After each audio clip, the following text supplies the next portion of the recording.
And there we go. We're live. Again, it's Friday. Friday. Happy Friday. Happy Friday. Well, morning, everybody. So I'm going to go straight in with our guests and introduce them today. So our guests today are Louisa Ellis, owner of Chef Louisa Ellis, and Daniel Bennett, General Manager of Heft Restaurant. Louisa, always makes me laugh when I say people remember it, so yeah, it's easy. Well, thank you both for joining us. And today we're going to talk about imposter syndrome. I'm quite looking forward to this. I think it's a really interesting topic. And Chris, I'm going to let you dive in first because you have some data for us that you can now reveal that you haven't been able to reveal before on this topic. So shall we start with that? Yes, yeah, fantastic. Thank you. I mean, it sounds like I prepared this, but in essence, it was really a last minute thing that I suddenly remembered. But I am very, very pleased to say that we, the Burnt Chef Project, have been working with Bournemouth University with their research team, specifically on the subject of imposter syndrome. So recently, a study was conducted between the pair of us, which brought into play 688 respondents from around the globe. Making up largely about 50% UK, 32% USA. Then we have South Africa, Australia, EU, Mexico in there as well. Now, this was specifically just for chefs within commercial environments. So we had a range of chefs from commie, cook, chef de partie, sous chef, execs, pastries, and everything in between. But the really, really interesting data, and the point of conversation today, is that out of all of those respondents, 47% of them had said that they had frequent feelings of imposter syndrome, and a further 41% had said that they had intense feelings of imposter syndrome. So that left between few and moderate feelings, just 12% of individuals who really weren't feeling it on a regular basis, which is, I just think that's startling. Really startling. Is this a common thing within, do people within hospitality genuinely feel like this? I don't know. I just don't think people talk about it much. I know I certainly did more so in the past, 3 or 4 years when I first started out my own business, and working in restaurants as well. But now it's definitely got better now. But I just don't think people talk about it because it's a bit, to say that you feel like you're blagging life is a bit, I just don't know. I think everyone in life, I feel like, just blags it, right? To start with. Yep, that's the secret. Right? And that's what I certainly feel like I did, because when you don't know what you're doing to start out, you guess, don't you? And you hope for the best. I think touching on the same as like Louise, when I first moved to Birmingham for like university and I started working at my first Michelin star restaurant, all in the same sort of like month really, I felt like very, very out of place. I was quite a small northerner and like in a massive like southern city, and was like spoke a bit differently to everyone else, and everyone else was doing like their own thing, and then started working at the same time as like studying, and I just felt like I was completely in the wrong place at completely in the wrong time. And I think touching what Louisa said, I think everyone sort of suffers from it in their own way, but collectively, I don't think everyone talks about it at all. I think that's one of the main issues with it, really. I think everyone does sort of have some symptom of imposter syndrome, whatever, like however big or small it may be. But I think everyone sort of does suffer from it from time to time as well, regardless of the industry, actually, as well, too. So I guess the question is then for me, because I don't ever think personally I've ever suffered from imposter syndrome. I have felt uncomfortable and stretched in new positions. So I've never thought of it as like I'm making this up, despite the fact that, sometimes it is that case, but I've never seen it as a negative. Is there perhaps an argument to be said that imposter syndrome, or just feeling stretched and feeling like you're in a new environment, there's varying levels, or they're much the same? What are your thoughts? So when I used to work in restaurants, I used to always feel like I had to prove myself as a chef and prove myself and earn respect. And as soon as I left working in restaurants and started my own business, I found I was kind of hit with a complete lack of belief in myself, because I automatically thought that everyone that was still working in restaurants were thinking, oh, she's just a private chef now. And I constantly doubted myself for years after that, because I felt like I was doing the best thing for me and for my career and my happiness. But I always kind of felt like people would care about what I did. But then after a few years of doing it, I was actually enjoying myself, and business was going well. And I had a few chefs reach out to me previously that I'd worked with and said, you know, hats off to you. Well done for going off and doing your own thing. Wish I'd done, you know, a similar thing sooner. So, and then I started to realize that I was doing the right thing. So I think that's where the imposter syndrome comes from that respect. But also, I think a natural progression from being young to, you know, being more experienced in the kitchen. There's a kind of point in the middle where you don't quite realize how good you are until you enter competitions, or you're constantly told. I feel like you have to be reassured sometimes. But yeah. Yeah, it's it brings on to some of the emerging themes from this particular research, which is working conditions, individual triggers, and backgrounds as well. So yeah, one of the pieces that was brought out anonymously from this was, it was always difficult being a young female in a position of power in a male-dominated industry. I struggle with imposter syndrome constantly. And there was another one as well, talking about qualifications. I've been a chef for nearly 30 years, a head chef for 15. I learned on the job rather than any formal qualifications. And this always makes me doubt my abilities and knowledge. So maybe there's an argument there as well for the fact that actually, because of wherever you are in hospitality, you tend to move through the ranks so quickly. You've never learned that confidence in your abilities and your skill set to be able to back yourself fully, right?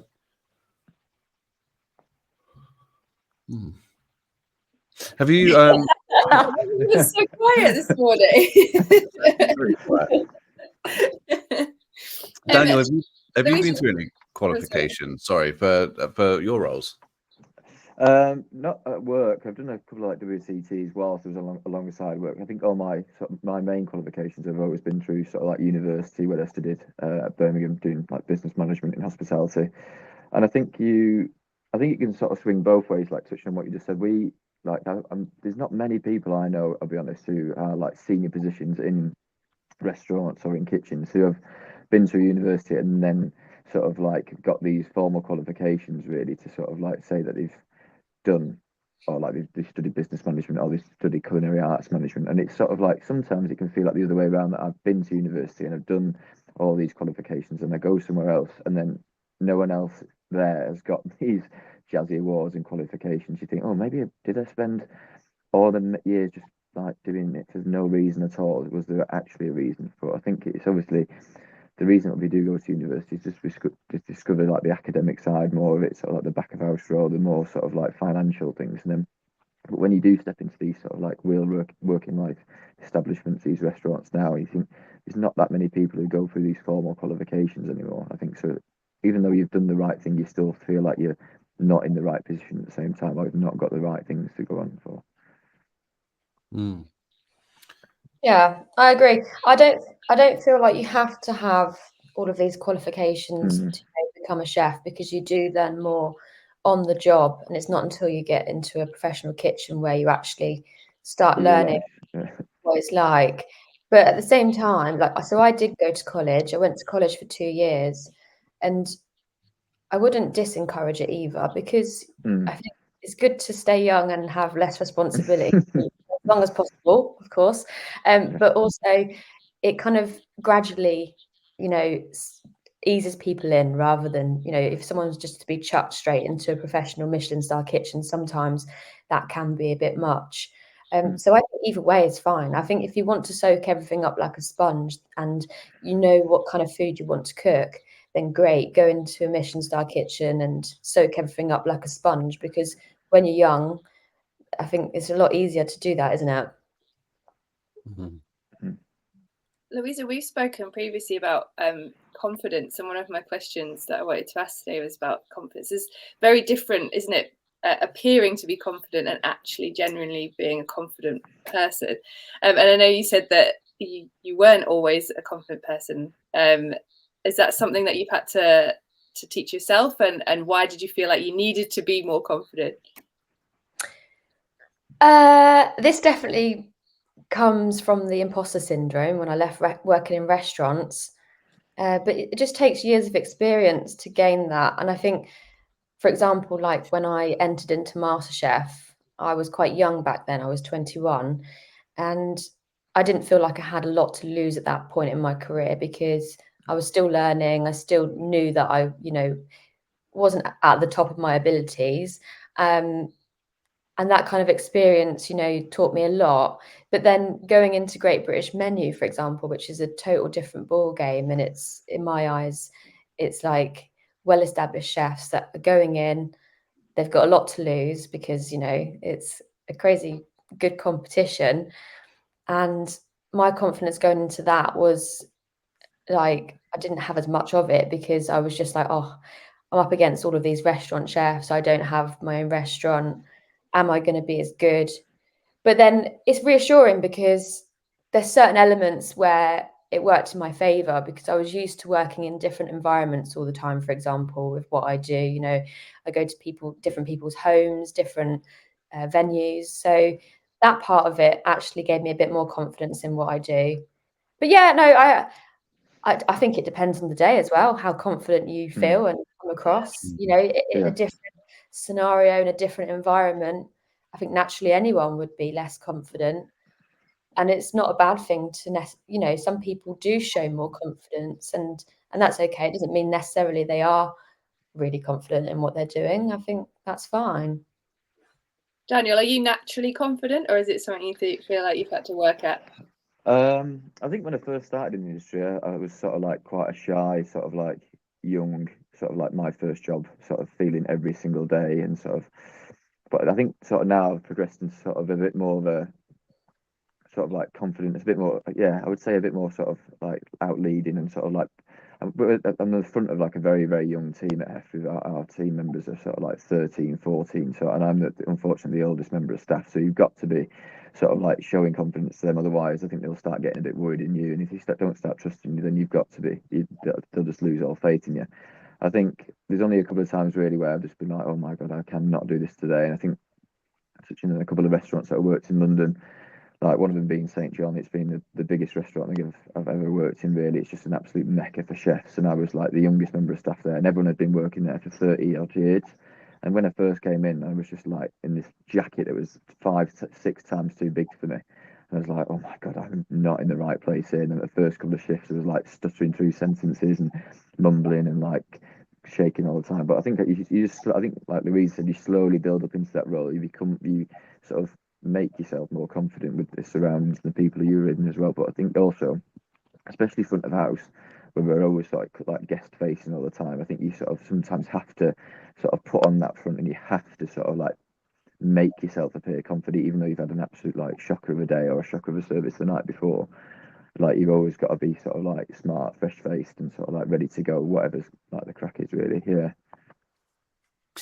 I suppose it's there's an emotional labor involved with that as well. If you have had a busy service, irrespective of where you are within, in the organization, you're going to come in feeling tired. You're going to feel lethargic. Perhaps you aren't going to feel as confident as you usually do. So I guess naturally you're going to feel like you're making it up, or, you're putting it on. So the fatigue of working busy services will ultimately impact how you're feeling and having a knock-on effect for the next few days, right? Yeah, I think yeah, as soon as you've had that, and sometimes you've had that high of like a really, really good service, and then you do one small thing and it just like knocks you for the rest of the day. You could have like a really good start for your lunch, you do a really good lunch service, and then the first email you get in for dinner is like a guest complaint about something that you thought you did really well, and he just knocks you for six. Then like there's a couple of times where we've had people complain about the price of a wine pairing, which I think is excellent value for money, and then you think, oh my God, maybe I'm not doing this right. Maybe it is too expensive. Maybe I should be improving something. And then you just constantly in self-doubt, constantly questioning things all the time. I think that's like a main one. Or even like other peers, like when people come in and say, oh, it's a bit cheaper in our restaurant. It's, oh, well, maybe I'm doing it wrong. Maybe I'm doing it, but I think everywhere it's just like in hospitality, it's just an ongoing sort of learning experience. Really, you've got to learn on the job all the time, every single day, every single service. So I think sometimes your confidence can be knocked, but it's not intentionally being knocked by someone else, basically. That's such an interesting point, actually, is customer reviews and the impact that they will have on, especially if you haven't got like a core foundational structure on chefing, management, front of house. Like there's no experience or great deal of experience qualifications to back that up. Louisa, you're always posting really great reviews from your clients. I'm sure that it's probably not always 100%. I mean, if it is, fair play to you. But how have customer complaints or feedback impacted your sort of confidence levels throughout the course of building your own business? Yeah, I mean, I'm always open to constructive feedback. I like it if, somebody has some really good feedback to give, then having that conversation face to face is usually the best way to do it. Sorry, my dog's just barged into the room, distracted me. So I'm quite lucky in the respect that with all of the customers that I have cooked for in the past, it's quite a personal experience. So from the very beginning of booking to the end of cooking for them and leaving, there's always that conversation point. And because I'm not behind in the kitchen, and then the front of house staff, there is that communication constantly with them. So I'm quite lucky in that respect. But I have this fear now because I've just opened up this new venue. And for example, last week I had 40 covers on the Thursday, 40 covers on the Friday. And you don't always get to talk to the customers. And I feel like people will go behind closed doors and do these reviews. And rather than messaging you or emailing you to say, look, had a great time, I just felt like maybe you could do with this feedback. I think that's great. People that email in and tell you, but not post it online, just so there's time to rectify it. But obviously, if there's something wrong with the food or the wine pairing, say at the time, guys. Yeah. Go home and then write a review. Like, we can see your email addresses. We know who you are. But it really brings you down. I remember working at the Wilderness, actually, and we had a bad review come through one day. And it was just a really, awful person who was just being really difficult. And you do get people like that sometimes. And it does really have a knock-on effect of how you feel. And it makes yourself, it makes you doubt yourself as a chef. Yeah, no, I completely get that. Interesting. I think especially in an environment where you're putting so much of yourself out, whether that's in guest experience or whether that's on your passion and creativity in a drink or in food, like you're literally putting your heart out there every single day, and then to be able to have someone who's got no perspective on the fact that you're a human being, or the fact that the level of energy or effort or even the right etiquette and being able to provide feedback is it's probably one of the challenging parts of the job that we don't speak about that frequently, right? That it's putting yourself out there and then effectively getting people who know. It's like people ordering like a ribeye steak and expecting it to be like a fillet, but also like taste like the best bavette or something that they've ever had before. Like there's unrealistic expectations from people who haven't honed their craft and their skill within this sector. It's frustrating. So I guess from my point of view then is, what's some of the tips that you have for getting over any feelings of imposter syndrome on a day-to-day basis, Daniel? I think it's just making sure you speak out to people. There's always going to be someone in the business who's been there a bit longer than you, or a director who's always sort of been where you've been as well, especially if they're a bit older than you. I think it's always just sort of like asking for help. I think that's the main one as well. Just making sure people are aware of that you're going through this sort of bit of a struggle, or your confidence is a bit knocked, and just reaching out. And I think it's always more important, I think, to reach out rather than just bottle it up and just keep coming in the next day and feeling worse and worse and worse. I think the more you sort of like leave it inside yourself, it's just this sort of like syndrome is just going to build up bigger and bigger and bigger. To the end, one day you just won't be able to sort of like do anything that you wish to do. I think like I said, we've got some really young members of staff, and I always sort of tell them it's always really important to speak to either me or or the other directors at Heft, that they just speak out to us, like not only that we're sort of employees, but we're sort of friends as well, really. I think it's really important to build them relationships with your peers, your management group, and sort of like younger members of staff as well, especially. I think they're sort of, I think everyone's gone through a hard time who are a tiny bit younger than us, sort of like working through COVID and then not working through COVID and sort of coming back to a new role. And I think it's just speaking out a lot, really, about what you're actually feeling. I think that's the main one. And it's not just a case of like putting on a smile and cracking on with work, because sometimes it just doesn't help. I think sometimes it's just worth taking 5 minutes to speak to someone, having a bit of a break and coming back in, really. Yeah. I mean, there's a quote here that says, it feels like drowning, work piles up and it's not sustainable, and eventually it all catches up with you. You either burn out or fail at a task that gets a really negative reaction, which then reinforces it. So, yeah, really poignant. And what about you, Louisa? Yeah, I completely agree with Daniel. It makes complete sense to talk about these feelings. And I've got a couple of people that I'm quite close to that I'll always talk to about these things, because they always give me great advice. And, you know, I know not everyone's as lucky as that to have people constantly to talk to. But, you know, there's people online, such as the Burnt Chef Project, for example, other chefs that have probably gone through most, you know, really similar situations, or whether you work in front of house wine or anything like that, then talk to someone in your department, because they're more likely going to be able to relate to that situation. And I always think that a list is a great thing to do as well. So not necessarily writing a list of like jobs to do to, you know, make the day easier, but writing a list of things that you've achieved, and to help make yourself believe in yourself more, because you forget about all the good things sometimes when you're in this hole.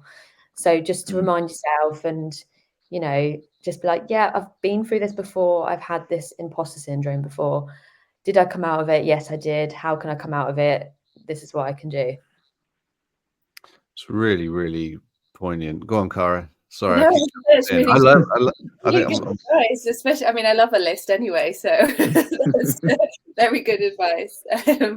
I did send you all an article before we jumped on here, and part of that was 60% of UK workers experience self-doubt about their work accomplishments. I just wondered, have you or anyone that you've worked with, have they ever left a role because they felt like a lack of self-belief, or that they were undeserving of that role? Have either of you two had any experience of that?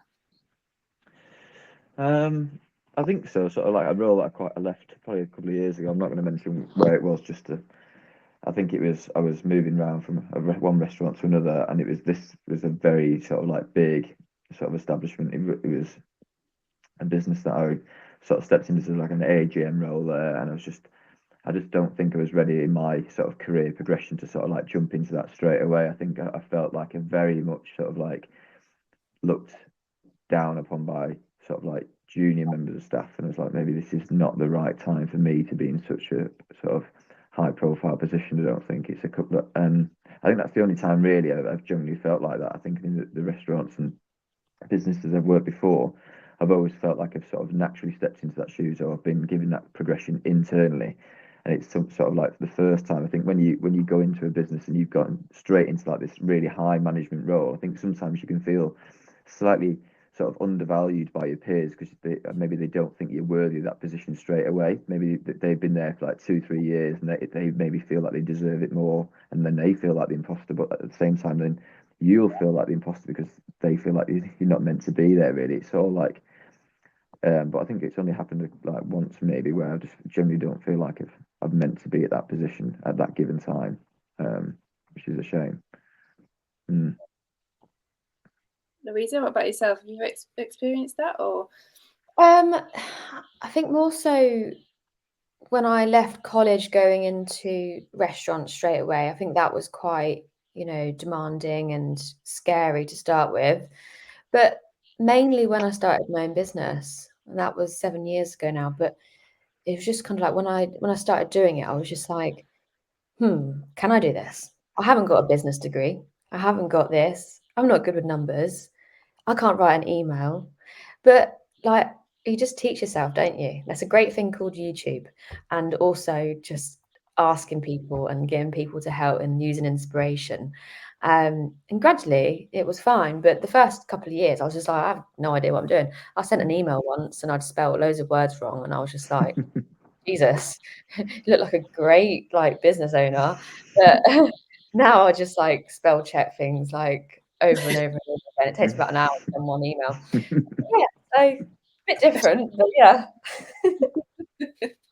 This is where AI comes in nice and handy. You can pop it into AI and it pings it back out for you. You can just tell straight away though, can't you, when someone's used that program. Use a massive, Good massive afternoon, word. sir. Hope this email finds you well. Season's greetings, my good chum.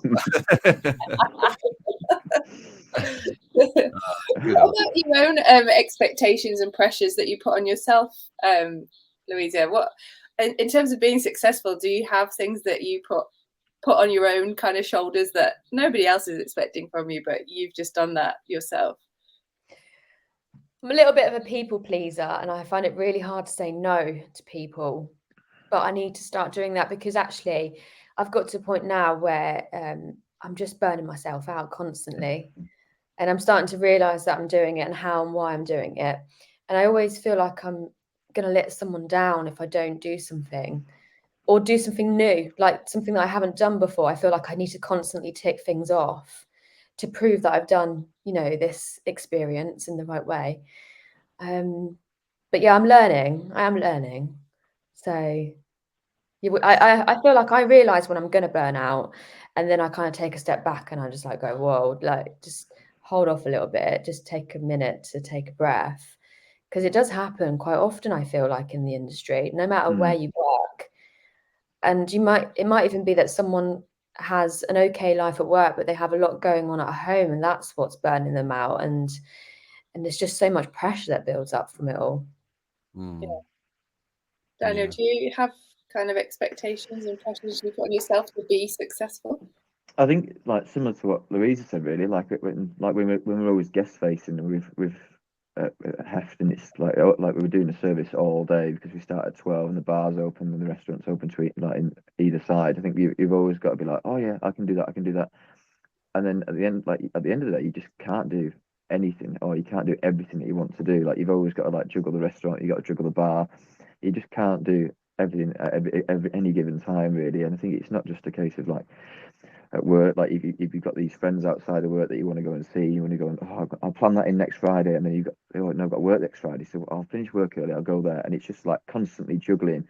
It's not only like social events, like sporting events, like work all the time, and then at the end of the day, you just seem to be like going back and forth between one place to another place. You just don't have any time sometimes to like take 5 minutes for yourself and sort of relax. But I think again, like you just got to be able to say no. I think sometimes, like I think not only to like peers but also to like guests as well. Sometimes like you just got to say no. Sometimes it's not beneficial for them, but at the same time, it's definitely not going to be beneficial for you if you've got to start doing XYZ things, which are not going to be good for you in the long term. Really, I think it's there's a lot of like pressure. I think just to say yes all the time. I think that's the main one. Yeah. So interesting. I was chatting at a conference for manufacturers for commercial kitchen equipment and consultants yesterday, and the same conversations are coming up from that side of the fence as well, which is, we've got emails coming in, service requests coming in, we're having to say yes to absolutely everything because we don't want to let people down, but actually I'm ending up working evenings, weekends, I'm not having any time off.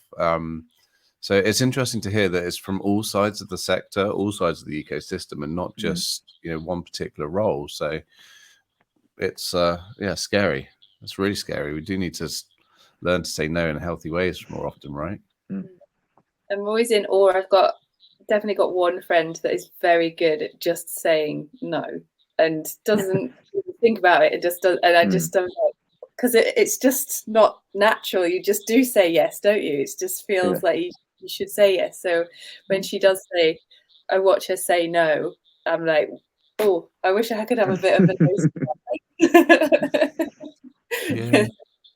But it's important because I think that if you continue, as Louisa mentioned, if you continue to say yes and you're putting yourself at detriment, you're putting your profession, your work quality at detriment as well, then you're only more likely to let an individual down because you're going to do something that's substandard or below par, or could cause harm. It could cause injury at some stage. So it's almost better to reaffirm your boundaries and be okay to protect those boundaries by saying, actually, no, I'm not going to be able to do it in the context, or it's going to harm me as an individual. So I'm afraid I can't. Because you can say no in a polite way. You don't have to be a dick about it. Like,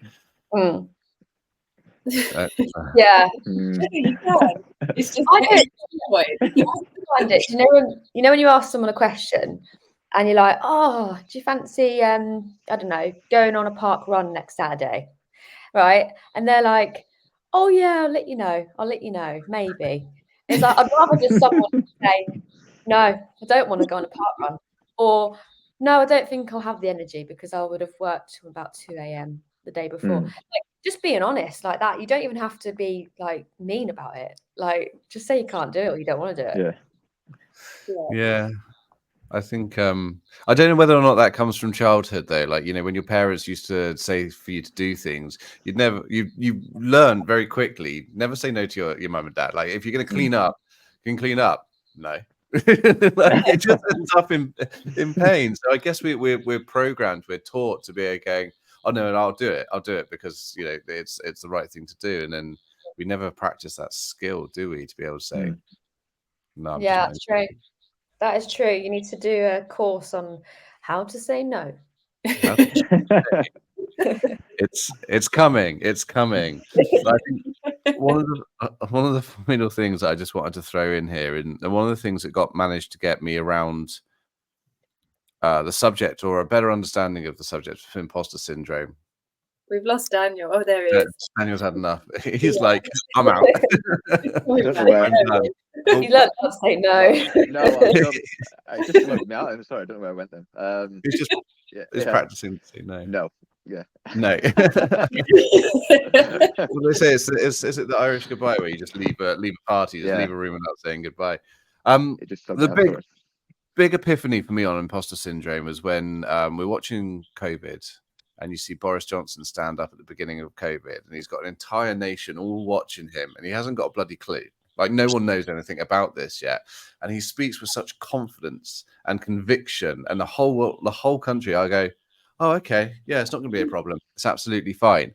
And at that point there, I realized that no one has a fucking clue what they're doing. And it's not about necessarily what role you're in. We are all just hustling our way through life. And I think that providing you are okay with, I think, Louisa, you mentioned about asking for advice or accepting that you sometimes don't know everything, you're going to get it wrong, and being able to put your hands up and go, okay, I didn't get it right. I thought I had it right, but what can I do differently? And I think that's the key, is that understanding that even the Prime Minister at the time of a massive pandemic was just like, yeah, I'm just going to say something because it sounds convincing, right?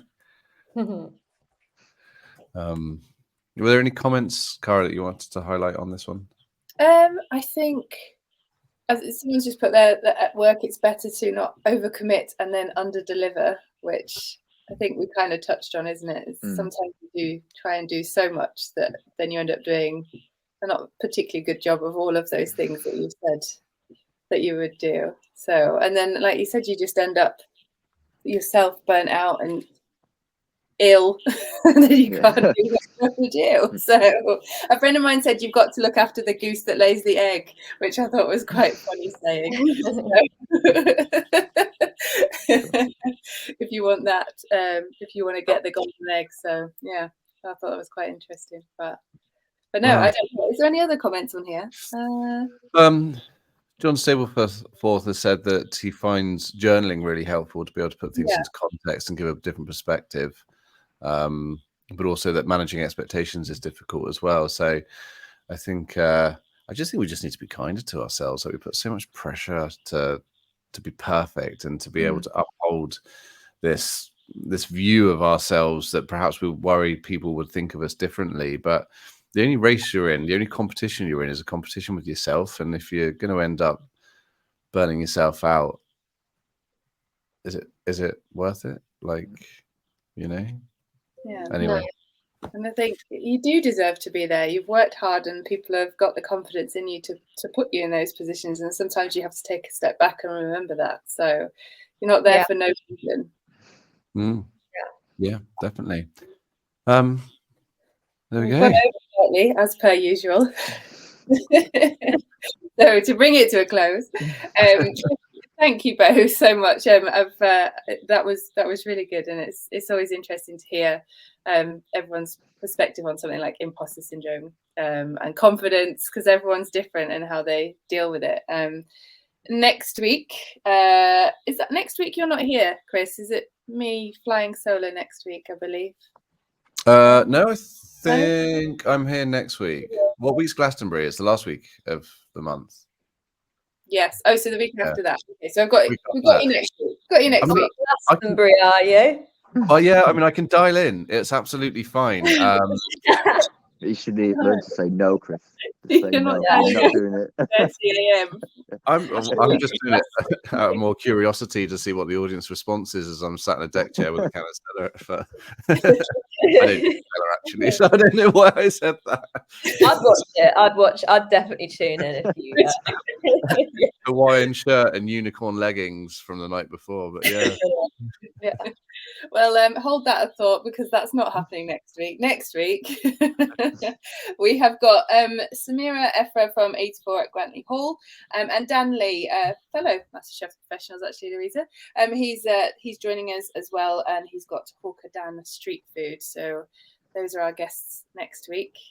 Same time, so we'll be back for another chat. No scary leggings and deck chairs and. I might do a practice run. You'll see me sitting in an office with like a bucket hat on. Anyway, thank you very much, guys. That was really, really good. And yeah, have a lovely weekend. Thank you both. Thank you. You too. Cheers. Hey guys. Thanks.